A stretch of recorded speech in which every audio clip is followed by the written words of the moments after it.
So good evening, everyone. Today, Edel is not joining, so I'll be conducting the session. First of all, regarding the developments which has taken place yesterday, so there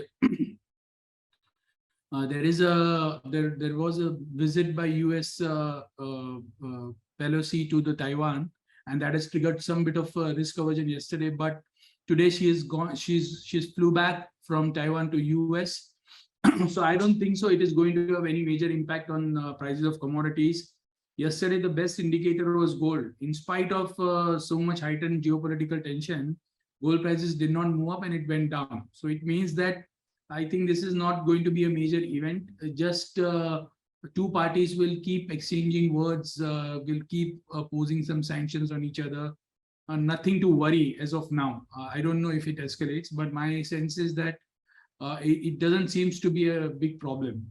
So कल हमने जो देखा था US से Pelosi ने Taiwan visit किया, वो visit के बाद थोड़ा रिस्क मार्केट में आ गया था, पर उसके बावजूद भी गोल्ड बढ़ नहीं पाया.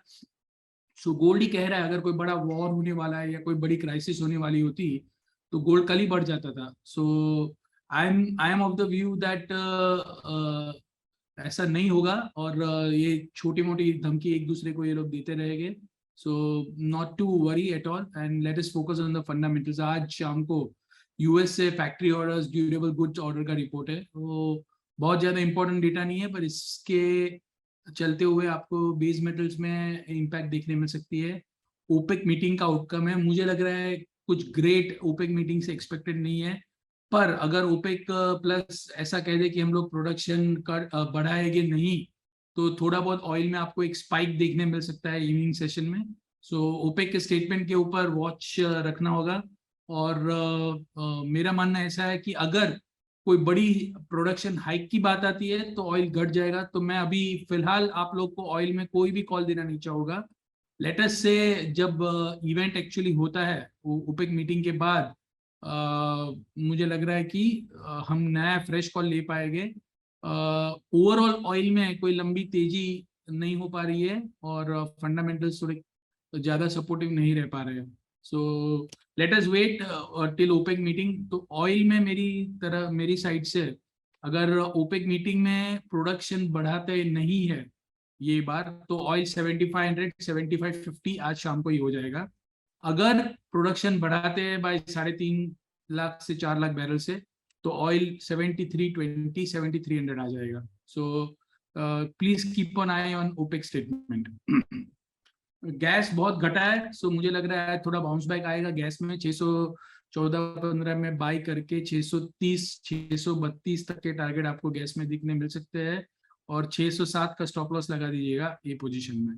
जहां तक गोल्ड और सिल्वर की बात है, डॉलर इंडेक्स कल 106.50 मार के आज अभी 106.20 चल रहा है. अगर कुछ आता नहीं है तो धीरे धीरे डॉलर इंडेक्स भी आज शाम को 106 के नीचे चला जाएगा. तो गोल्ड और सिल्वर में गोल्ड 51,400 में मैं बाइंग के लिए रिकमेंड करूंगा. सिल्वर 57,300 में मैं बाइंग के लिए रिकमेंड करूंगा. गोल्ड में टारगेट होगा 51,750 का, सिल्वर में टारगेट होगा 58,000 58,100 का. So gold and silver we are recommending buy at dips for the target I just mentioned, 58,000 58,200 in silver and 51,750 in gold. So that is a strategy for gold and silver. Now coming to the most important aspect, metals. So in spite of tension in China, metal prices did not crash yesterday. They did not correct it, just a small correction we saw. So it seems that the story on which metals are supported is China stimulus.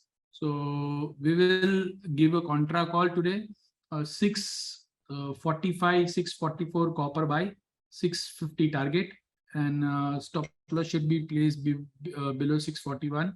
Same way zinc also 292 buy, 295.50 target, and stop loss should be below 290.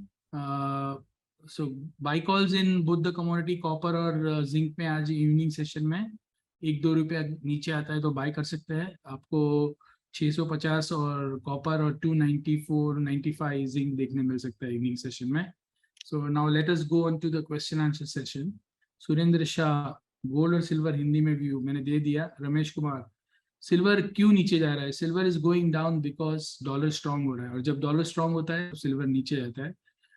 मैंने silver 58,000 में by, yes you can hold it, फिर से आ सकते हैं आपके rate बहुत easily, 58 आ सकते हैं वो सिल्वर में। रितेश अग्रवाल सर जी जिंक में बाई है 303 पे, होल्ड कीजिए, आएगा 297 98, वहां पे एक बार एग्जिट कर सकते हैं। चंद्रेश सोनी सिल्वर बाई है 61,000 और 60,000 एक्सपायरी में, या सो एक्सपायरी में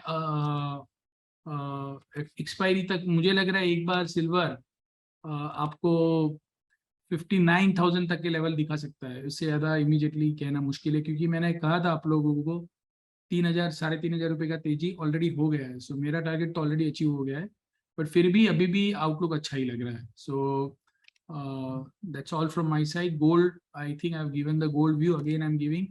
गोल्ड भी बढ़ सकता है यहाँ से 51,750 800 इवनिंग सेशन में आपको देखने मिल सकता है। Thanks a lot. Subscribe to our YouTube channel for in-depth interviews of India Inc.